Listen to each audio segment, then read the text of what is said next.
Hello, everybody. Hi, Blake. Hi, Savannah. Hi, nice to meet you. Nice to meet you as well. Hey, hi Blake, hi again. Hey, Gaurav, how are you? I'm good. How are you? Good. Did you have a good meeting with Sunny? I did, and that's why I'm extremely jet lagged and might drop off in a couple of minutes. But just thought I'll come by, say hi to you, and then Okay. drop off. Well, that's a lot of pressure. I'll see if I can be entertaining enough to keep you awake. No problem. Hey, hi folks. Hi everyone. Hi, everybody. Just gonna give everybody a couple of minutes to get in here, and then we'll get started. All right, we still have some people rolling in. Hey, I don't know if this is helpful or not, but trying to use the link that actually was sent didn't work. I had to re-register Oh, really? and then join through my phone because I couldn't use the previous link that was sent. Weird. Sorry about that, Dina. Yeah, I don't Did know if anybody it's a else have big trouble struggle. joining? I had to I had to copy and paste the link. The link didn't open automatically, or I had to like click on it and open link, which was a little different, but Okay. All right. Well, let's go ahead and get started here. I just wanted to say hi to everyone and thanks for being here today. We are joined today by Blake Beltram, founder of Mindbody, who is going to be giving us a talk today. Just wanted to touch on a couple of quick housekeeping things prior. We're going to do a Q&A session at the end, just so everyone knows. One thing we wanted to touch on beforehand, before we get into everything, we did send out an email this week highlighting the gifting in your app. I'm going to go ahead and put the article to that in the chat. We definitely encourage everyone to get this set up ahead of the holidays. It's something we really want to focus on this holiday season. So I will get that link in the chat for everybody. I'm going to put that in right now. And then I am going to go ahead and just hand this over to Blake. Again, Blake, welcome. Great to meet you. And I'll let you take the floor. nice to meet you as well. Hello, everybody. Nice to see you. I'm going to give a presentation on the 7 dimensions of wellness. I'm going to talk a little bit about my background just so you know where I'm coming from and where I've been. And then the presentation that I have is really pretty quick. I wanted to make this as much about you as possible, so I'd be really curious to engage in a Q&A. And we can cover anything. You can ask me things about my background if that's interesting. We can talk about your business or what's going on with you or what might be helpful for you. And so it's really just wherever you want to take the flow is where we're going to go with it. So I'm gonna tee it up and then we can take it from there. I met Sunny. I assume that most of you know Sunny from Breakthrough and the Breakthrough folks. And I got engaged with Sunny about a year and a half ago. A mutual associate connected us, and Sunny and I really hit it off. He kind of reminds me a little bit of where I was many years ago with Mindbody, and we connected on several levels. And so I mentor and advise with him once or twice a month, and just trying to help him with his growth with Breakthrough. And by the way, I'd love to see your faces. So if not now, at least when we get to the Q&A, I would love for you to turn your camera on if that's at all possible. Thanks, Russ. Now I see your beautiful face. Okay, so let's go ahead and jump into this, and we will take it from there. Let's see, it looks like you need to give me permission to share. Oh, hey, hey, Sunny's there. Hi, Sunny. You must have made it. Travel must have gone well. Yep, Sunny's on a plane on some plane Wi-Fi right now, so he's Oh, is that right? Oh, Yeah, interesting. So he's tuning in from 30,000 feet. sure is. That's about the altitude that I usually tune in from. Okay, So I'm going to go through the 7 dimensions of wellness, and we talked about how that impacts you personally, and then also we're going to just talk a little bit about how maybe it impacts your business. I believe that most of you are entrepreneurs or business people, and so we'll talk about that as well. This is something I've been thinking about and working on for quite a few years.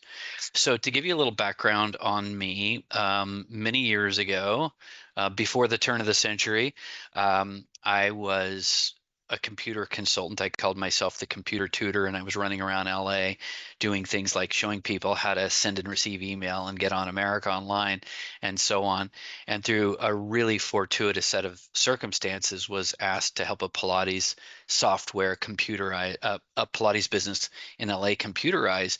And I was just going to find software for them and install it and teach them how to use it. That was the kind of thing I did as a computer consultant. I was really pursuing acting and writing in Hollywood. That was my passion at the time.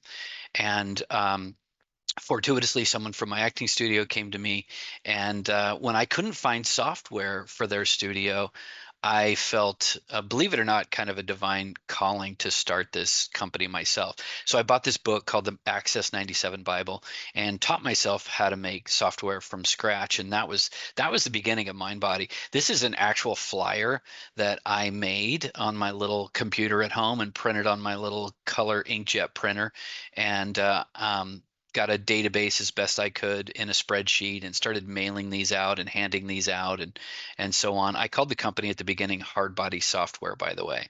A little piece of trivia: the Mindbody phone number today still ends, if you look at it on a keypad, is HBSW, which is Hardbody Software. It was the original number that I got back in, I don't know, 2001 or something like that. So to make a quantum leap ahead tonight, drilled too much into the details here. Many years later, that company ended up going public in 2015. Now, I do not give myself credit for the growth. I give myself credit for starting the company and launching the company and having the vision. But someone else and another team of people were really responsible, primarily for the phenomenal growth of the company. That's my daughter. 10 years ago, she just turned 20 the other day, so that dates that a little bit. A few years later, we were bought by a private equity company, and for close to $2 billion. And then I exited the company shortly after that in July of 2019. And I spent a couple of years writing a book. I kind of went back to my first love of writing. I wish I could tell you this actually was in the bookstore, but I actually just had the cover made as inspiration for finishing the book and put it on another book and then set it on a bookshelf and snapped a picture of it. So it's not actually out there yet, but I am in the editing phases of it right now and hope to have this book published and out there next year. And it's all about the journey at Mindbody, which came with some amazing successes and moments, and it also came with its share of challenges and failures and heartache. So it was quite a journey. So leaping forward to today, I'm now launching my second tech startup. It's called Offio, and Offio is what I call a self-evolution companion. It's basically my answer to the question, how are we going to utilize the most phenomenal technology in known human history to move us into the next epoch in human evolution and human development? I don't know about the rest of you, but I'm not that excited about what the leaders of technology did in terms of the last epoch in technology, because I had a teenage daughter until a week ago. Now she's 20. But really what the social media companies did is hijacked our brain and our evolutionary impulses to get more of our time and attention, because our time and attention equals their revenue. Did they give a shit about the impact on culture, on my daughter, on our kids, on the next generations?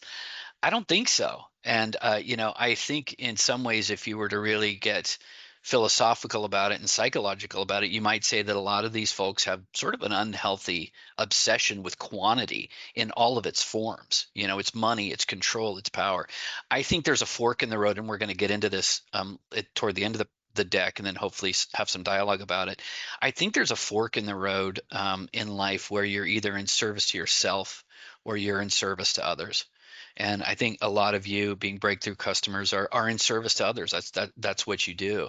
It's why I fell in love with Mindbody clients. There were people that made their communities better by being in service to others. So as we look into the future, AI is coming. We are integrating ourselves with AI. There's no stopping it. You'd sooner stand in the waves and try to stop the waves coming in at the beach than stop AI. It's happening. So how are we going to unveil this technology? How are we going to utilize it? And I have some very passionate concepts about how to do that. And so if I'm going to do that with a self-evolution companion, I have to have a framework to define wellness, because what I'm saying with this agent that I'm giving you that you can chat with 24/7 that's going to help you evolve yourself, what does that mean? So if I'm going to help you live a healthier, happier life, what does that mean? How do we define that? I have to have some framework for mirroring you back to you. And I think a lot of you have this with your clients as well, and in some fashion, and you might find this helpful. So if you Google dimensions of wellness, or you ask ChatGPT about dimensions of wellness, you'll see a lot of different takes on this out there. This is a few of them. One thing I learned in software development early on, and that I kind of knew intuitively, was that cognitive load is a real problem when it comes to human beings and interacting with any kind of a technology. If you throw too much at a human being, they just become overwhelmed, and it just becomes noise, and it's hard to follow, depending on how your brain works. And so what I've done is, I looked at all of these, and I was working on this at Mindbody for some other reasons. And I basically pared this down to my own version that I call the 7 dimensions of wellness. And I've even invented and added one of these dimensions, and I do a little bit of a different take on it. So I'm going to introduce the 7 dimensions of wellness to you now. Also talk about how maybe this similar concept applies to your business. And then we'll jump into Q&A. So this is my 7 dimensions of wellness wheel. And on the outside are the 5 dimensions that you would more typically think of as associated with wellness. And then we'll jump into the center rings, which is where it gets a little bit more interesting. So we all kind of know these. A lot of you deal in this realm with physical health and mental health, with meditation teachers and so on. And so we would want to define for ourselves what these dimensions mean, and what it means to thrive in those dimensions, and what it means to be struggling or suffering those dimensions. And it all begins with awareness and self-reflection, and that's how we can figure out ways to evolve ourselves. The social dimension, number one indicator of health and longevity, are our social connections, right?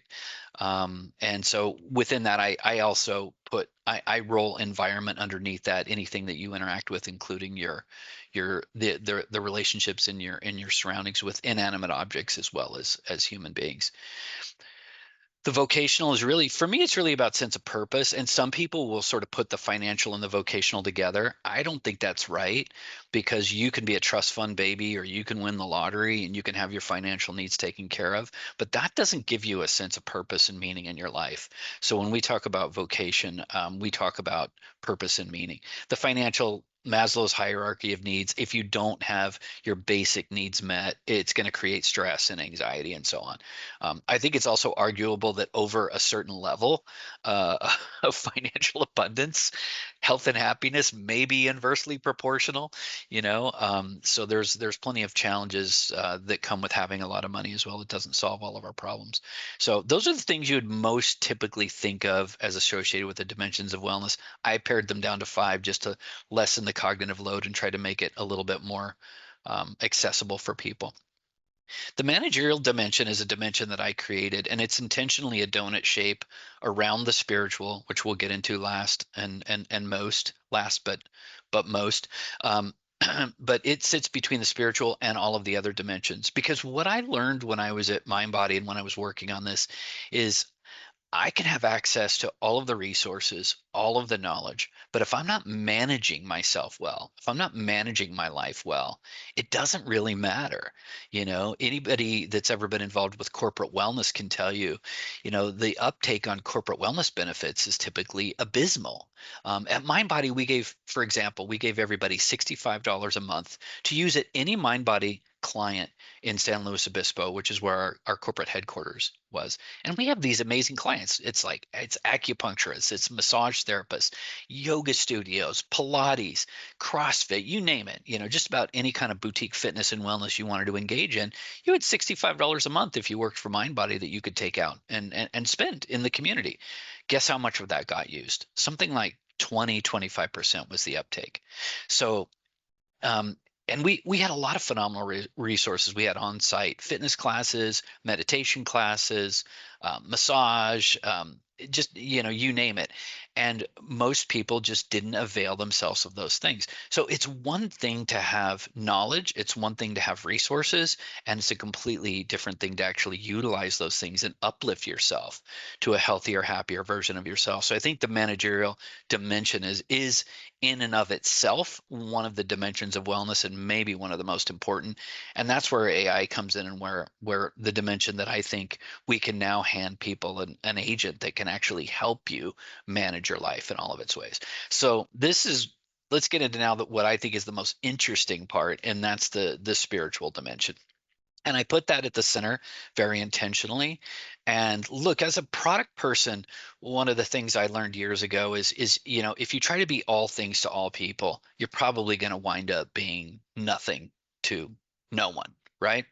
So one of the differentiators I'm doing with my companion is planting some flags. I've been saying I think personality is the new product. I believe in a couple of years we're all going to be walking around with AI companions the way that we're all walking around with devices today. And if you remember pre all of us having devices, that was a little bit hard to grasp. And I think that's where we sit now when it comes to companions. We'll all be walking around with them. So how will we choose them? Well, if you could choose a mentor and a coach and a friend and a companion to be with you 24/7, what would you choose? And then you'd have to ask, if you really wanted to know what kind of advice you're getting from that companion, what's the foundation of this companion? So ChatGPT does a pretty good job with this, especially for power users. And some of the other AIs that are out there do a decent job. But then ask them, well, what's the foundation of the advice that you're giving me? What is your belief in terms of my being a human being? You might get some interesting answers to that. But if you were going to take advice and help yourself evolve in your own life and in your own business, wouldn't you want to know what the foundation of that entity is that's giving you this advice? And so we plant this flag with Offio, and I myself am thinking I might even go more specifically in a certain direction with this as things unfold. The flag that we plant is that, look, the fundamental belief is you're a spiritual being first and foremost. You're having a human experience, which are those things on the outer ring. And the managerial dimension is you trying to figure it out in a very complex universe. And being a complex being in a complex universe, you're trying to figure it all out, and it's difficult, and there's a lot of noise out there. But the fundamental belief is that you are a spiritual being having a temporary human experience. And if you don't at least add that on your dimensions of wellness, and if you don't spend some time in contemplation of that and asking yourself the important questions, who am I? What really matters? Are the steps that I'm taking in those other dimensions congruent with who I am and what I believe? Then our fundamental philosophy is you're going to ultimately have a difficult time finding maybe that level of health and happiness that you're looking for in your life.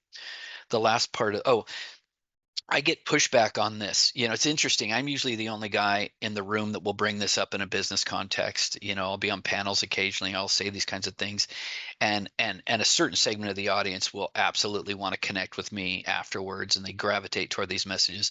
Other people look at me like I have three heads. How dare you bring up this thing? It's weird. It's kind of like this third rail in some business contexts, and yet if you ask ChatGPT about the breakdown in America, 88% of us believe that there's more to life than just some happy accident of atoms and cells. And so if 88% of us, the vast majority of us, believe in something, why are we leaving that off the table? Why are we making that some sort of a third rail? It's the very foundation of ourselves as individuals and everything we do in business and everything we do in culture. And yet we kind of want to, you know, segment that off and not look at it and not address it. It seems like a form of insanity to me. And by the way, these numbers have dropped over the years. In the 70s, I think it was 95% or maybe even 97%. It was much higher in the 70s. You see it dropping down over the years, and you see it dropping down by generation over the years. And when you look at the tribalism in our culture, and you look at all of the againstness and the issues that we have. Personally, I'm kind of in the Eckhart Tolle camp of our outer developments have far surpassed our inner developments. And there's an incongruency there. And that's sort of stretching a rubber band that's going to snap at some point.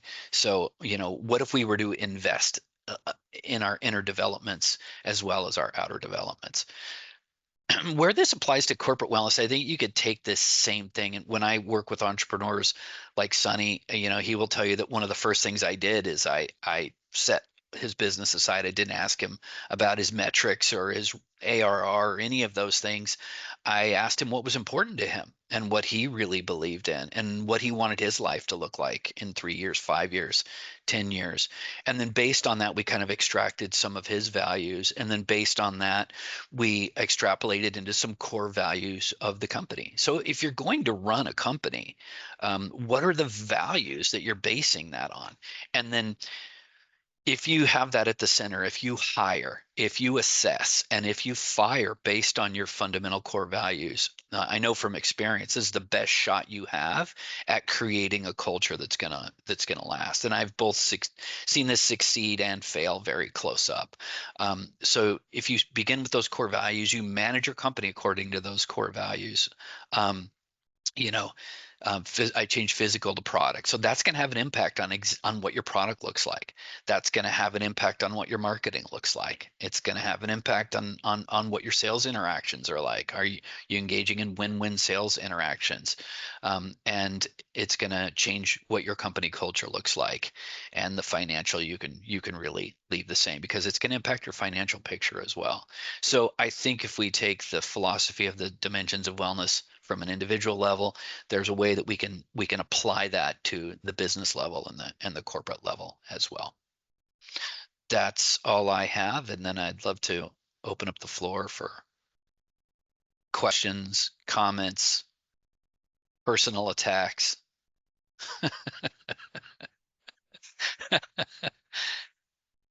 Thank you so much for that, Blake. I wanted to touch, if you don't mind, on one of the things that you mentioned. You said personality is the new product. I'm curious if you could just expand on that a bit Yeah. and what that means and how it translates. Yeah, it's a conversation. I've been talking to a lot of investors because I'm fundraising for Offio, and in my experience, a lot of investors tend to be, they tend to look at what is, and sometimes, like a lot of people, have a difficult time imagining what's going to be. And if you do a little bit of a dive into AI, I'm sure most of the people on here are already putting ChatGPT in talk mode and having conversations with it. If you're like me, you've probably given it a nickname. I call mine Kathy, like Chatty Kathy, And my 87-year-old father will say, "Hey, ask your girlfriend Kathy, who won the Super Bowl in 1974 or whatever it is." He's already gotten used to that. So I think we're already personifying these things, and the ability of AI to create something that feels much more human it's already phenomenal. And you got to remember, guys, we're at the flip phone version of AI right now. This is early. This has only been around for a few years, and I'm a survivor of the dot-com boom, so I know how technology progresses and evolves. And so imagine yourself now having a companion, sort of like the Scarlett Johansson voice in the movie Her. If you haven't seen the movie Her, you absolutely have to watch it this week, because I think it's prescient on where we're going. Okay, so given that we can now create this technology that feels much more like a human than technology, how are we going to pick technology? In the past, we picked technology based on a delightful human experience, low cognitive load, great feature functionality. It gets the job done. It makes my life better. That's what I did in the past. And that's how we chose technology in the past. But in the future, all things being equal on a technology level, which they will be at some point, how are we going to choose between companion A, B, C, D, E, F? I think, if we fast forward 2 or 3 years, I think we'll be talking about here's the top 25 companions out there. How will people pick those companions? And I think they'll pick them based on their personality and their knowledge base and on their foundation. It's why I believe I'll succeed with Offio, because I will plant a flag and say Offio is coming from this specific place. And not everybody's going to resonate with that. But the people that do, I think, will resonate with it deeply. Does it have a sense of humor? Is it playful? What does it feel like to interact with this technology? So that's where I think, in terms of agents specifically, I really believe if you look into the future, that personality is going to be the new product. We're not going to talk about UX and UI with agents. That's done. Those days are gone. What does it feel like interacting with this thing? Thank So you. It looks like we have a question from Russ and then Philip. Hello, thanks a lot. It's really interesting, and I love your optimism about the future for this. My only question was, how do you see it developing in terms of the issues around the accuracy? Because quite often I'm finding it's confidently wrong yeah, about a lot of stuff, and I've been sort of following instructions. And do you think that's going to sort of find a way out of that by itself, or do you think that it's something that how do you see that developing? Because you seem to be really keyed into it and understand it better than anyone. I'll preface all of my comments about what I think is going to happen by saying I don't think anybody knows what's going to happen. I saw this in the dot-com boom. People with their chests puffed out and, very articulately and boldly stating where things were going to go and what was going to happen.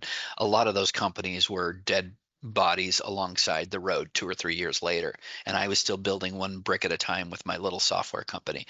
So the caveat to everything is that I don't think anybody really knows. Here's what I believe in terms of what I've seen with technology over the last 25 years.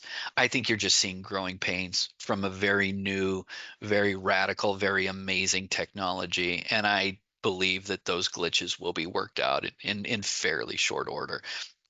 So yeah, I was sitting on a panel and people were kind of saying that, oh, well, you can't use it for this because of XYZ. And I'm just like, guys, it's the flip. We're at the flip phone version.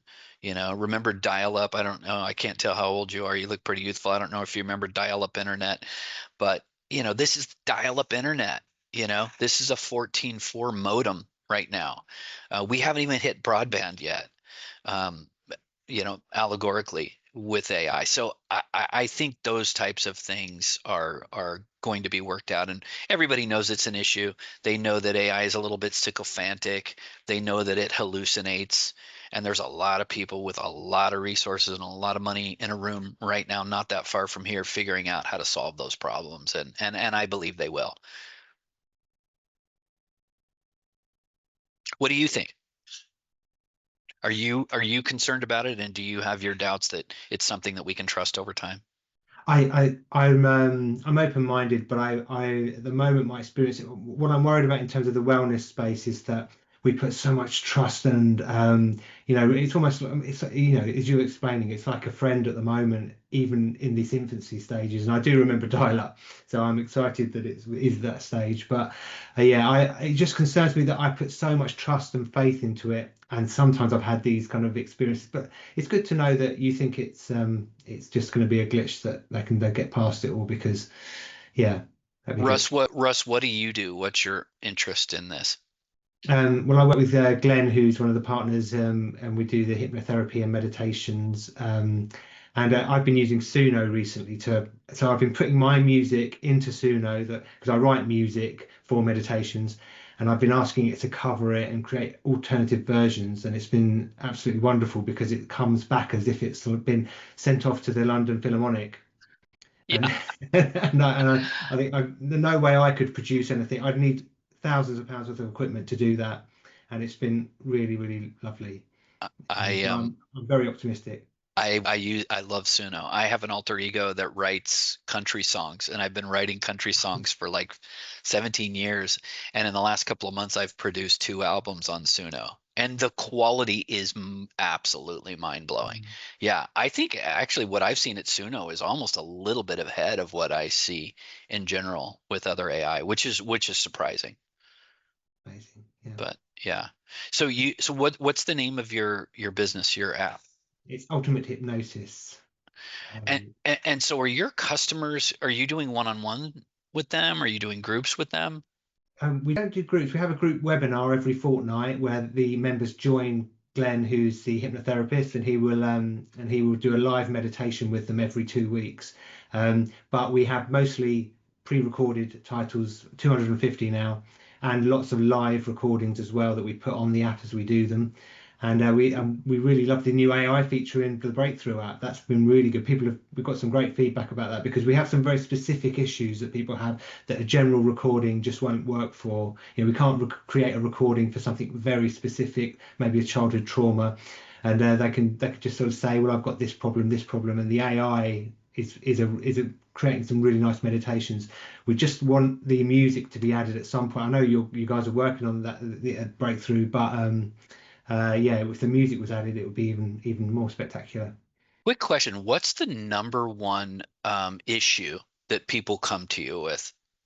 By far, sleep. Sleep. Mm. Interesting. Looking at those 7 dimensions of wellness, do you think that sometimes there's a cross correlation between dimensions that people don't realize? Maybe they're having trouble sleeping because of something that's going on in one of the other dimensions. Maybe it's their diet. Probably we're all dopamine addicts, and their dopamine reservoirs are completely depleted, and it's impacting their sleep as well. Yeah. But And what you were saying about the way the algorithm and the way the tech companies have behaved, it really is just you're wired the whole time. You're on edge to get your notifications, and this is why we have to take these steps now to try and sort of make sure that we haven't got notifications on and things like that, so we can just try and just sort of turn off a bit because it's built from the ground up to draw you in and keep you on edge the whole time, so you're in a constant state of readiness. I've never been addicted to heroin or even tried heroin, but I would imagine that it's easier to kick heroin than it is to kick like social media and the device I'm on a dopamine cleanse right now. Yeah. And it's amazing how much some subconscious part of me wants to reach for the device and reach for some social media interaction. I think it's more insidious than we really understand. I fully agree with that. I think it's kind of akin to almost like a food addiction in a way where you kind of have to use technology. There really is no not having technology in your life. I mean, there are some people obviously that live pretty low tech lifestyles, but for Yeah. most normal people, it's just something you have to use. So creating those boundaries is definitely, I think, a challenge for all of us. It's a challenge for me. We have a question from Philip, and then we also have a question from Jane in the chat I'll get to next. Philip, if you want to go ahead. Hi, Philip. Philip, introduce yourself. Tell me a little bit about yourself and your business. So I am a self-realization guide, a la Eckhart Tolle. Oh, cool. And I resonate with you, the observation you made there in terms of the development of technology versus the inner development. It was kind of an observation come question, really. I was hearing Sundar Pichai, the Google or Stroke Alphabet CEO, talking about AI recently. And he made an observation. He always comes across really well to me, this guy. Observation that he felt it was in a similar way to the example you gave about the .com boom. There was a lot, because I went through that era, of, should we say, almost over enthusiasm about business possibilities and dimensions and possibilities there that really kind of a lot of which fell aside. And he felt that something similar was going on with AI, although there was still needed to be some significant investments. Yeah. So that was interesting, and I tended to agree. That's just from a purely intuitive observation, not from any technological knowledge. The other bit that I was interested in was there was the personality bit that Savannah picked up on. Is part of what you're talking about there, because I guess a lot of these chat bots and so forth, things that are available, are relatively uniform in terms of their, whichever one it happens to be. And I think one of the things I have an AI bot of my own that was offered to me by a group of people who do a lot of things for free effectively, and a lot of my work is done that way too. And what they did, and I wondered if this is part of what you're talking about, is overlaid something that they called a credo, which kind of added a personality, Yeah. for want of a better description using your language, to it, in that what I put into that was the way I wanted the bot to respond. And there was quite a lot of content in describing that, in addition to it drawing on large numbers of files of my content. So that what I found in it when it's using, I can see that it is mirroring as it best as it can at the moment how I would respond. Yeah. In that I can see, yes, it's drawing that from these things that I've said, even though it's not exactly what Philip has said, would have said. Is that what you mean? It is what I mean, yeah. And I have for Offio right now what I call it a constitution layer or an Yeah. ethos layer, same thing that you talked about.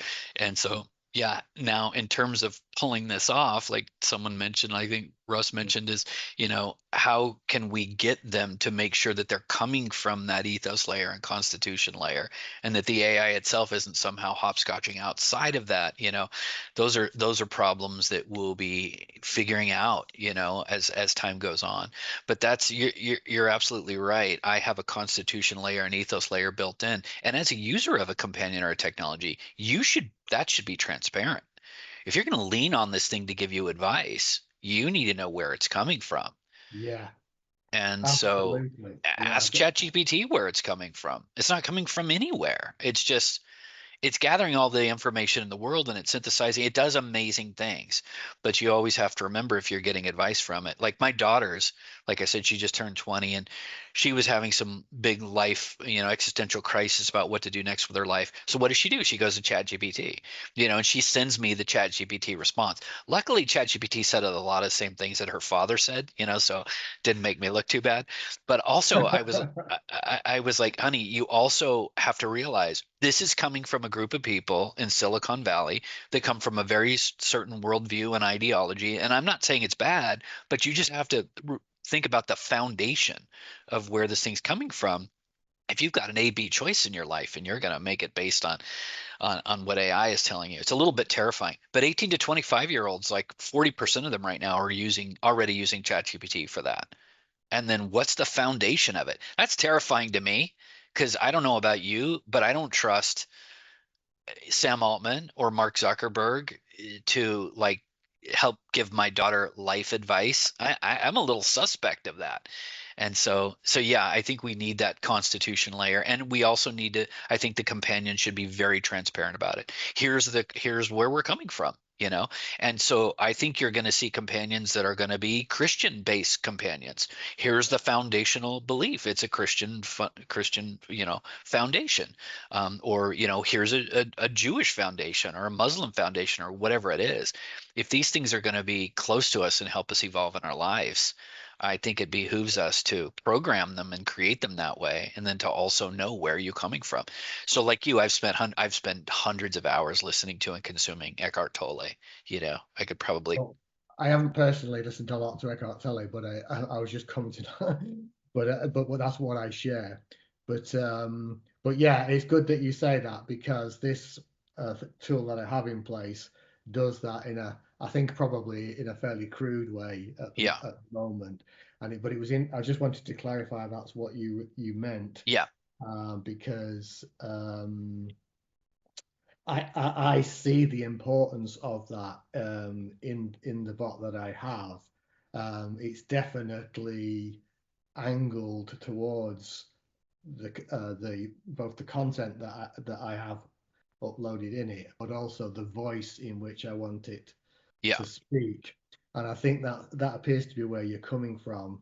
And that's very interesting, because I think that a key part of that is you want that to have a resonance for people that goes beyond the kind of body mind experience into the spiritual That's dimension right. that you're talking about, really, that speaks to people at a much deeper That's right. And level. in a funny way, I think AI might be really good at delivering this for us. The fact I that would it's not a human, we don't have to worry about being judged or whatever, maybe it can take us to places that, I think there's some truth in that, because of what I share, and having shared it for quite some time.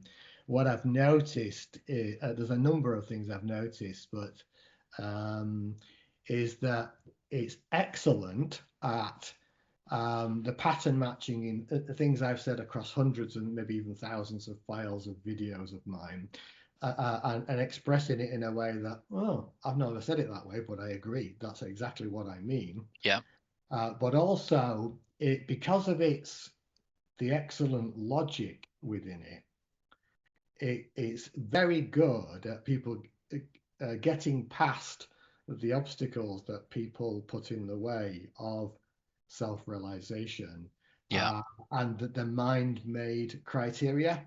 And I've noticed it's able to articulate that in really quite clear ways that um, people will get past that layer that I was talking yeah, about. So I've seen some absolutely. real advantages in it, and I can so I agree, really, is what I'm saying with what Yeah. you're Well, getting to know you on the deepest level, I have a whole structure that I call the digital DNA, where over time, Afia will get to know you on a level deeper than probably anything or anyone's ever gotten to know you, and then can cross correlate.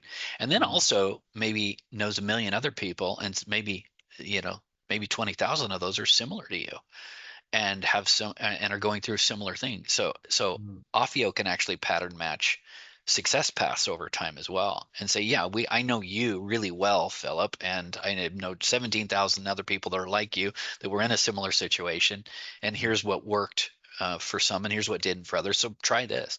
Yeah, I mean, what we're about to be able to do with it is just mind blowing. To touch on your point about the over enthusiasm with AI, it's definitely, I've been around Silicon Valley for the last several months, and yeah, there's a gold rush mentality going on, and everybody's, the first time when I was at the dot-com boom, I was a rookie. Now I'm like a grizzled veteran. So it's really interesting having a different perspective, because what I heard the grizzled veterans saying, in 1999 is the fundamentals of business don't change. And I kind of went, yeah, you don't understand, old timer. Valuations are different than they used to be. That company really is worth $17 billion. They were 100% right. The Mm, fundamentals of business don't change. And I think what's happened with AI, what I've seen a lot around here, is people are confusing an amazing new tool mm, with the ability to create an amazing new business. yeah. So it's like if I created some technology that let you build a house in 2 weeks, instead of 6 months, and now everybody can go out and build a house. Yes, I just gave you an amazing tool for building a house. But in the end, does somebody want to live in that house? Mm, And what's the ongoing, what's the maintenance like? What's the neighborhood like? Did you give thought to all of these things that go into the people that do build houses? Just because I gave you the ability to build a house doesn't mean that you can go out and create a successful business on that, or create a bunch of houses that people want to live in. So I think there's confusion between a phenomenal tool and a phenomenal outcome. And people are going to find out that the fundamentals of business don't change. The napkin math has to work. You have to create a delightful experience. You have to add real value to people's lives. Agreed. And yeah, I'll pass the floor over to somebody else. That was really helpful. Thank you very much. Yeah. Nice to Yeah, meet you, Philip. thank you for that, Philip.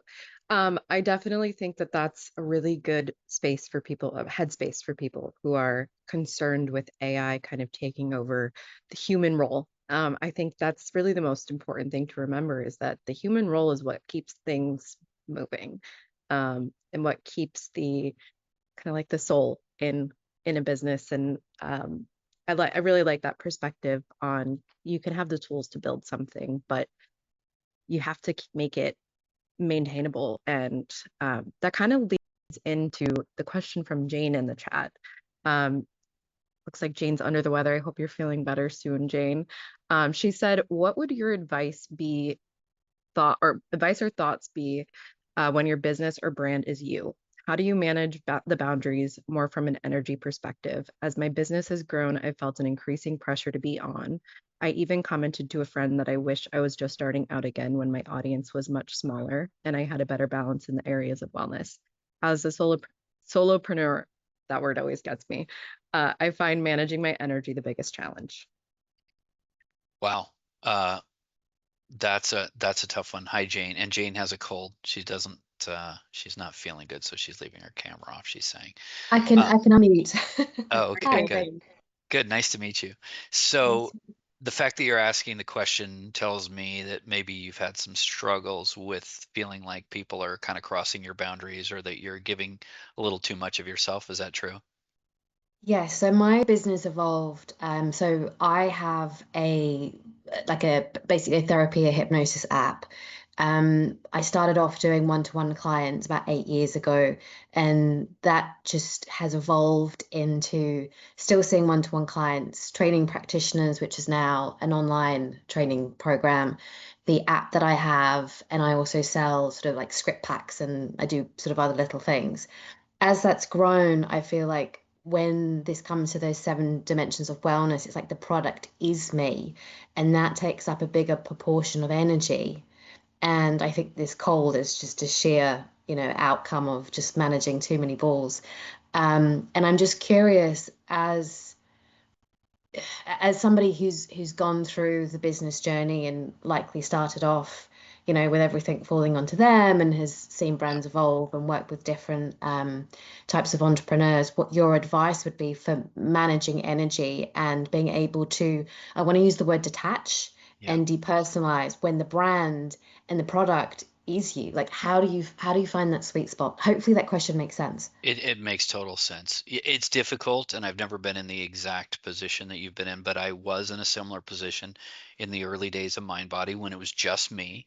And I'm an empath and I'm a pleaser. And, I found out the hard way that some of my clients were never going to be happy. I was under this illusion that if I just created all the things in the software that they wanted. It was good in a way because the software got better, always got better, and at a really fast rate.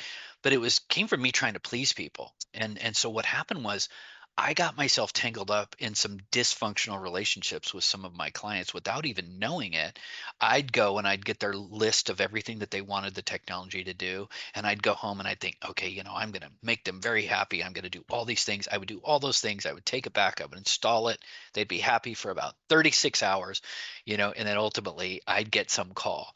And what I found with some of them, not only were they never happy, but in the end, I had customers that actually complained that like Blake didn't do everything he said he was going to do. And I had probably done $75,000 worth of work for this customer for $2,000. So I was not good at my boundaries. I brought a business partner on in 2001, and I'll never forget, we were in San Francisco driving around, and one of those clients called me and she's screaming at me, and I just did not have the wherewithal to handle it. And he literally said, "Let me have the phone." He took the phone away from me, handled the customer, hung up the phone and said, "We're going to take tech support out of your hands. Let's start hiring a tech team so you don't have to do this."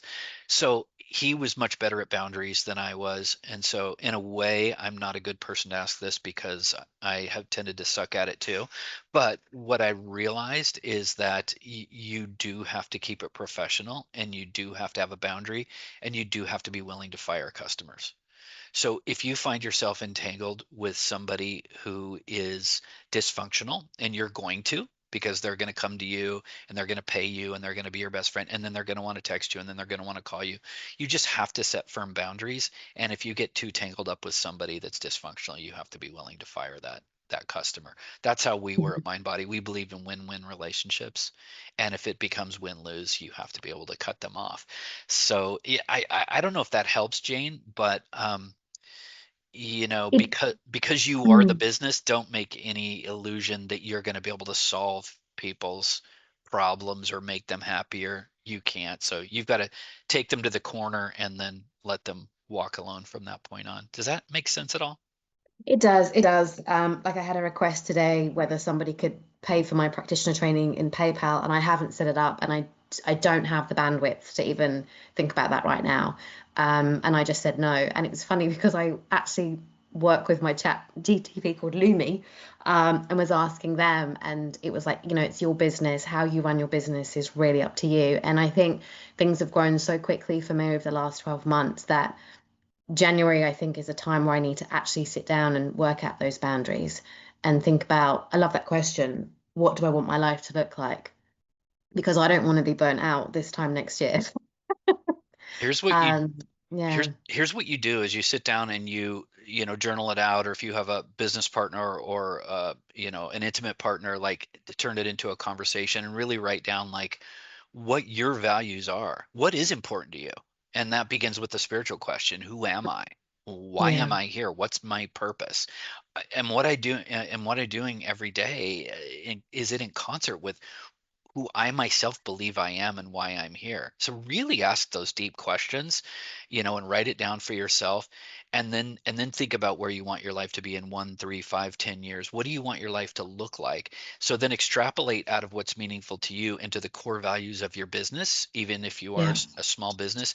Here's the core values, and write them down, and then say, and then underneath each of them, write what I call, the rules of engagement. So here's your value, but how does that outpicture in the actual relationships with your customers? For you, within those, there should be somewhere in there should be a value that's about boundaries and valuing yourself and where you draw the line. And then you can use that as a template in your business for how you interact with everybody, from vendors to your customers. And if they cross a line, you can go back to that core value and say, this person's crossing the line of this core value. I think I'm going to fire them as a customer. Hopefully you never have to get to that place, but you can at least draw those really firm boundaries. yeah. That's great. Thank you. Those questions are really helpful. Thank you, Blake. Yeah, sure. Nice to meet you, Jane. Likewise. Yeah, I think one thing that we all kind of fall into being in the kind of more remote tech space is really that there's a kind of I think a thought amongst people who don't work remotely or have like a 9 to 5, thinking that remote work has better boundaries, which I don't think so at all. Definitely not. You don't get that clock in, clock out mentality. I think it's definitely something that all of us probably struggle with is really turning off. I talk to a lot of our partners all day long. So there'll be partners that I'll talk to early in the morning and then late at night. And I think, yeah, exactly, especially with different time zones. I think people are kind of turning into, there's this culture of being always on and always available. And I think that Sure. that's something that is really difficult for people to manage. I'm sure you see that a lot working with business owners. Definitely. Yeah. And I mean, I actually hope I'm kind of old school in this way. When we start to really get our traction with Offio, I want to have an office and try to have everybody in the office 4 days a week, especially as a startup. I just think there's some magic to that. And part of that is that you can actually clock in and clock out. Yeah. Yeah. I'm not a believer in the just burn yourself out. Burning yourself out is one of the ways that you succeed as a startup. I did kind of do that at the beginning with Mindbody. It's true. I was the guy working 12 to 16-hour days and dreaming about programming problems and forgetting to brush my teeth until 2 o'clock in the afternoon or eat anything. And so yeah, but I can't say that that was necessarily healthy, and I just don't subscribe to that. Yeah, I definitely, and I think a big part of success is when you get to that place where you're able to hand things off and delegate stuff. And that's something I've seen it break through over the last few years. Yeah. I've been working with Sunny for a while. Just being able to like delegate out tasks and build a team, and I think that that's super valuable. If Um, if you work with people that have an ownership mentality, which is always how I coach startups, like don't have people that are employees, have people that are owners. And it doesn't necessarily have to do with the structure of how you're paid. It has to do with your mindset and your mentality. Because people just, I find, naturally either have an ownership mentality in everything that they do, or not.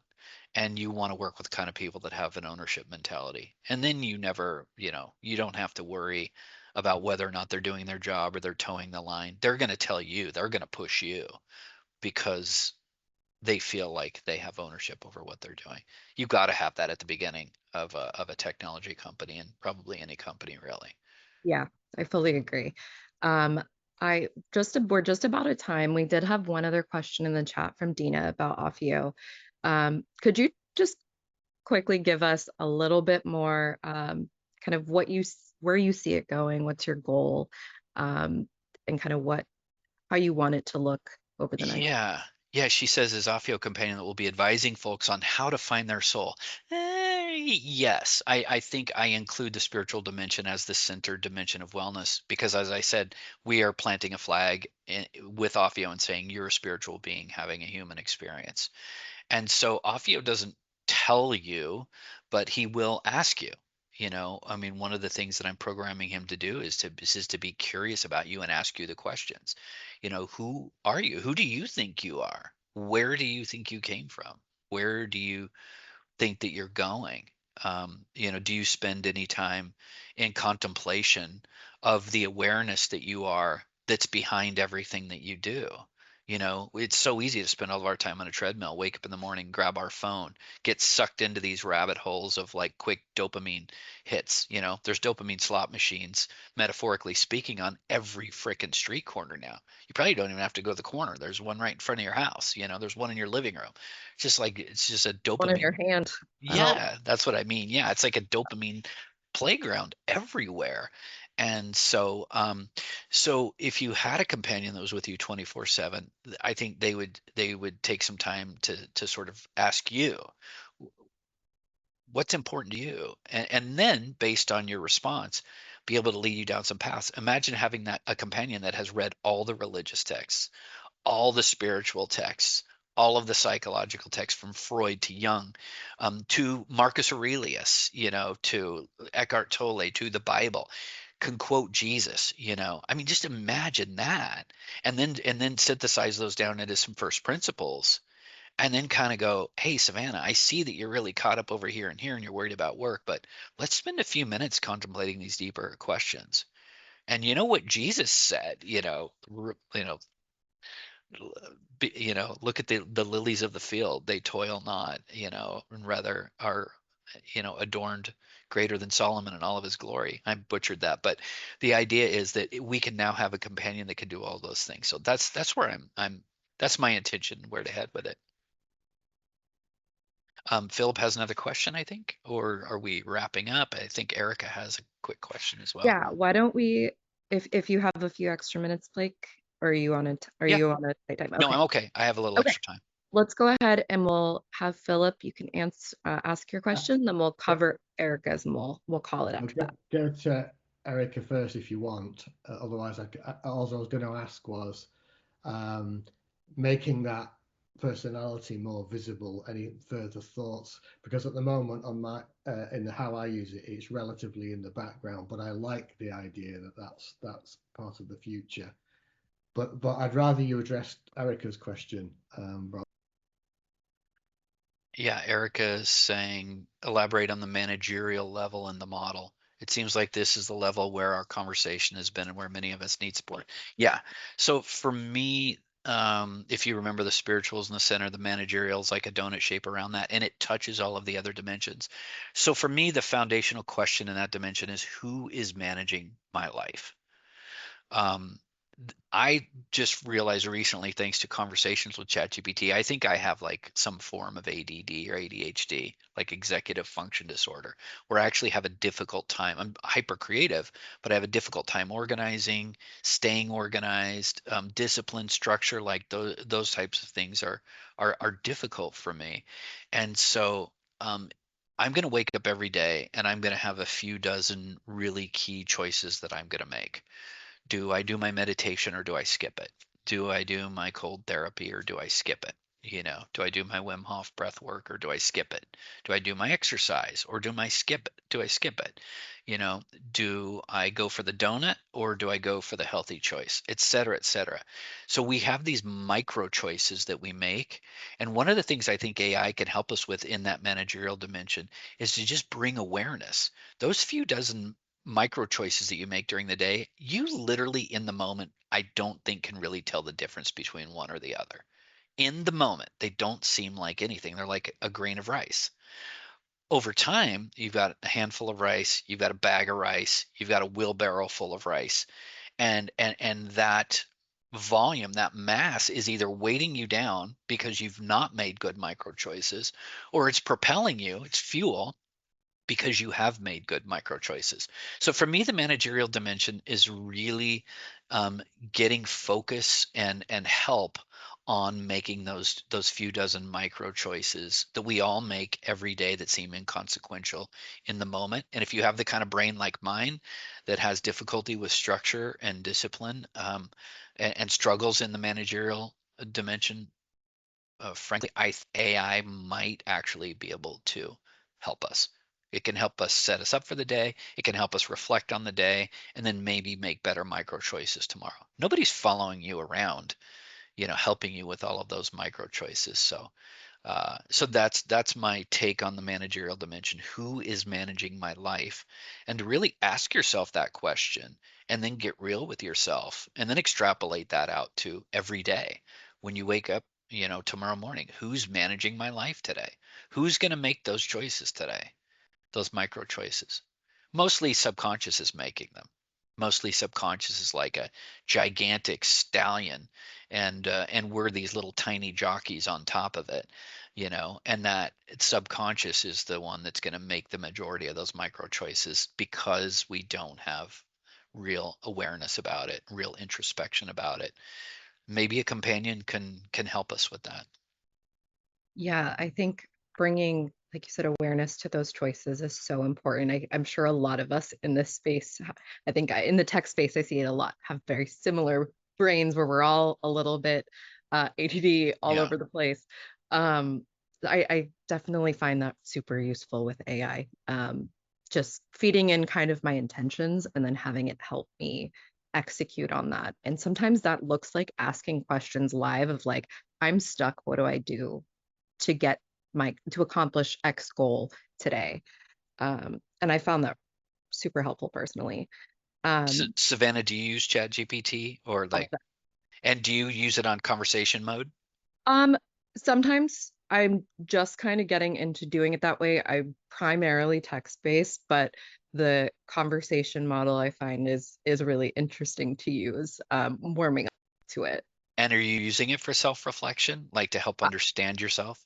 Yeah, absolutely. I use it for work, for parenting. I have two young kids, and then just for personal, like I said, sometimes I'll get kind of stuck in the day to day and to Yeah, help me propel myself forward. And I think you kind of start gaining that awareness as you are having conversations with AI about this stuff. And then I find myself more in the moment than I expected, because I'm actually able to acknowledge and see those yeah. things as they play out. What's the most interesting advice that it gave you about one of your kids that you wouldn't have thought of? Oh man, it's given me so much. Um, I I would say just really listening, and I think that's something that people forget about, is actually hearing people Hmm. and not taking behavior and I think this is translates into business too, not taking people's reactions to you as an attack because they own their reactions. And I think that that's something that parenting business, it's really easy when people are upset or projecting feelings kind of at you. Um, Yeah, I think listening and kind of going a little bit deeper into the why behind why they're feeling the way they are, um, and how you can support them instead of taking it as a personal thing yeah, has yeah. been super insightful for me. That's so interesting, isn't it? It is. Yeah. Yeah. Yeah. What if AI is the technology that our species needed to really be able to evolve to the next level of something greater. Yeah, You and know, I think that that's a really positive way to look at it, because obviously there are people who have a lot of hesitation with AI. Is I there get anything it. you would say to those people to kind of close us out, like people who are hesitant to use AI or concerned about the impacts? I get it. Like I said at the beginning, anybody that pretends to know the answers, like run the other direction. I definitely don't know the answers. And I have my fears and concerns about it as well, big time. It's one of the reasons why I'm doing it. It's not because I'm such a gigantic believer in AI. It's because it's happening. It's happening. And who are we going to leave it in the hands of? And so I feel like those of us that maybe do believe in service to others as a foundation have a certain responsibility. Like, get in the game. Don't just sit by and complain and tell everybody, no, the answer is like we should all turn AI off and move to the woods and meditate. Good frickin' luck. Like, it ain't happening. So I say get in the game, get in the forum and create something better. It's a tool. It's going to be whatever we make of it as a species. I'm a little worried with what we're going to do about it because as a species, I'm not that psyched about what we've done with the technology that we've created so far. We're still killing each other to solve our problems. We really focus on those outer dimensions, and as a rule, I don't think focus nearly enough on the inner dimension, on the inner development. Like, what are we doing? The trajectory of all of our mental health outcomes and physical outcomes is abysmal over the last 25 years. The trajectory. So when people are telling me like, you know, oh, it's bad, it's evil, blah, blah, blah, I go, look at the trajectory that we're on. Like, it's completely broken. So Yeah. why would we not try something else?